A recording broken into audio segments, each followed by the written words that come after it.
이처럼 당권 주자들은 토론회에선 맞붙었지만 조정식 국회의장의 대통령 연임 개헌 발언에는 한 목소리로 부적절했다고 했습니다.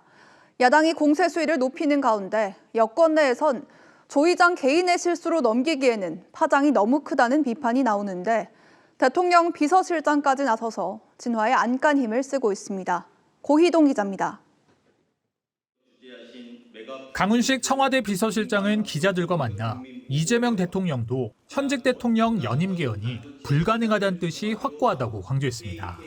헌법 체계가 허용하지 않고 국민들도 용인하지 않아 현실적으로 가능하지 않단 건데 청와대가 직접 진화에 나선 걸로 풀이됩니다. 현행헌법에 현직 대통령의 연임을 포함한 개헌은 현실적으로 불가능하다 이렇게 말씀드리겠습니다. 여권 내부에선 조 의장의 발언을 단순한 실언으로 넘기긴 어렵다는 분위기도 읽힙니다. 원로인 유인태 전 국회 사무총장은 거친 표현까지 써가며 조 의장을 직격했고 잘못한 거죠. 딱 잘라야죠. 그건 말도 안 되는 소리라고. 그래서 이제 정말 또 욕 나오려고. 조 의장이 해외 순방 중인 대통령의 심기를 건드린 것 아니냐는 반응까지 나왔습니다. 대통령은 이런 발언 나왔다라는 얘기를 들으면 얼마나 좀 짜증나지 않을까요? 당권 주자들도 개헌론이 전대에 미칠 영향을 예의주시하는 모습입니다. 김민석 후보는 연임은 비현실적이라며 쟁점화는 부적절하다고 했고 정청래 후보는 조 의장을 향해 다시 한번 해명하고 필요하면 사과를 고려해보라고 촉구했습니다. 송영길 후보도 사과를 요구했습니다. 반면 국민의힘은 이틀째 공세 수위를 끌어올리며 연임을 시도하면 정권의 마지막 날이 될 것이라고 경고했습니다. TV조선 고희동입니다.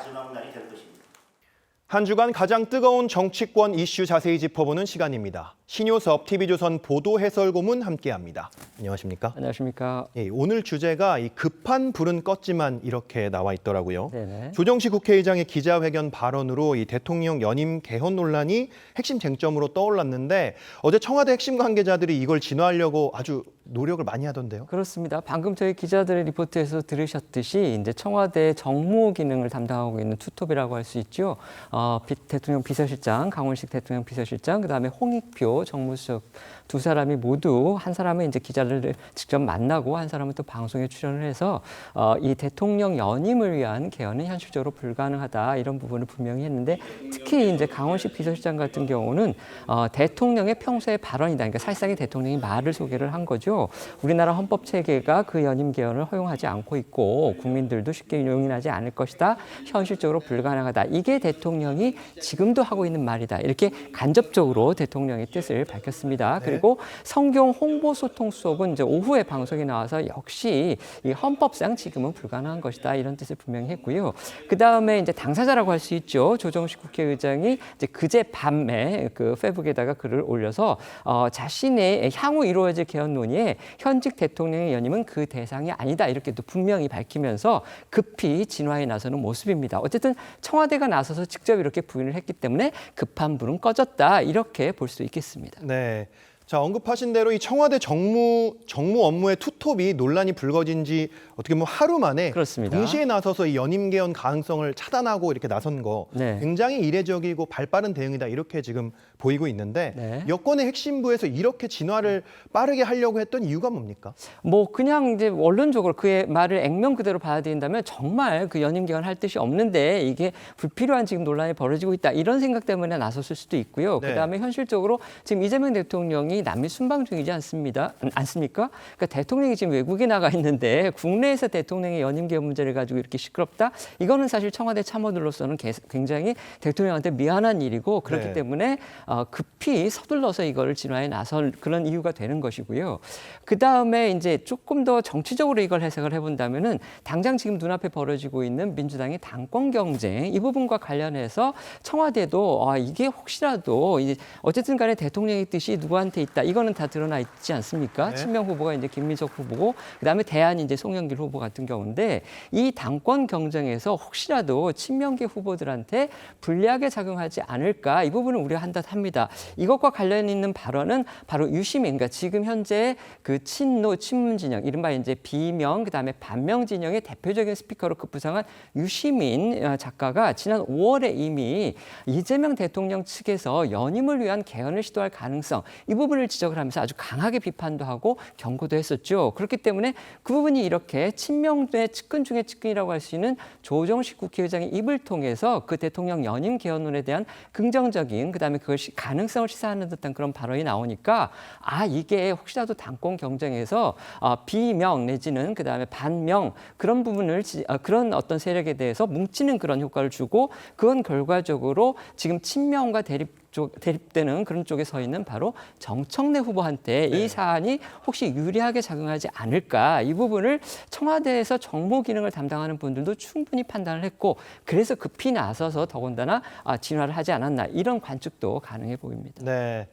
자, 이 청와대는 부인을 하고 있습니다. 그런데 이 국민의힘을 비롯한 보수 야당의 비난과 반발 오히려 더 강해지는 것 같거든요. 네. 이건 왜 그런 겁니까? 지금 정권을 둘러싼 그 여론의 흐름이 좋지가 않죠. 부동산 문제, 그다음에 주가가 흔들리고 있고 여기에 대해서 이 대통령의 연임이라는 문제는 정말 우리 국민들의 굉장히 말초를 건드릴 수 있는 그런 부분이기 때문에 네. 지금 야당의 입장에서 보면 아주 더할 나위 없는 대여 공세에 호재를 맞았다 이렇게 판단을 할 겁니다.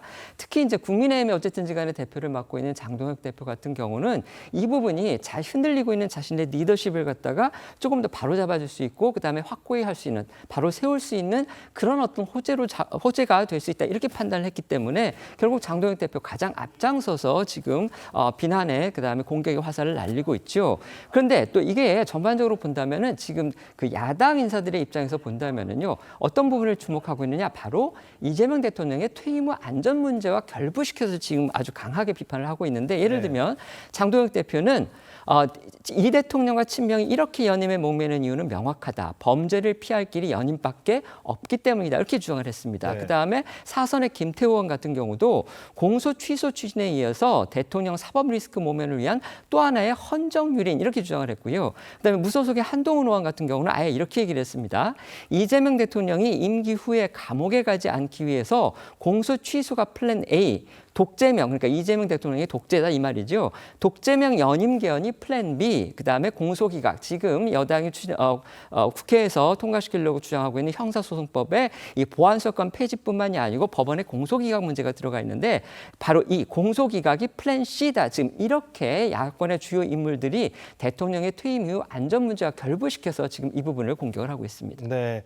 자, 짚어보면 이 야권 주장은 어쨌든 이재명 대통령의 가장 큰 관심사가 퇴임 이후의 안전이고 네. 이제 1차적으로는 이제 공소 취소, 2차적으로는 대통령 연임 개헌, 임기 연장 이거를 네. 목표로 하고 있다. 네. 이렇게 지금 주장을 하고 있는 건데 네. 이런 주장이 국민적 관점에서 봤을 때 얼마나 좀 공감을 얻을 수 있겠습니까? 저희가 정말 객관적이고 상식적이고 원론적으로 본다면 네. 대통령의 연임을 위한 개헌 현행 헌법상으로도 불가능하고 국민들이 과연 그에 공감을 하겠느냐 이런 부분에서 본다면 실현 가능성은 제로에 가깝다 이런 의견이 많은 건 사실입니다. 네. 하지만 앵커께서도 잘 아시고 그다음에 많은 국민이 아시다시피 지난 정권에서 비상계엄 누가 가능하리라고 생각했습니까? 네. 정말 불가능한 일이 현실이 된 그런 일을 한번 겪었기 때문에 이거 혹시라도 가능성 있는 거 아니냐 이런 우려를 갖고 있고 아까 제가 말씀드렸듯이 여권 내의 정보에 상당히 밝다 이렇게 볼 수 있는 유시민 작가 같은 경우도 지금 지난 5월에 이미 그 가능성을 경고를 하지 않았습니까? 네. 그리고 지금 이재명 대통령의 핵심 강성 지지층 사이에서는 벌써부터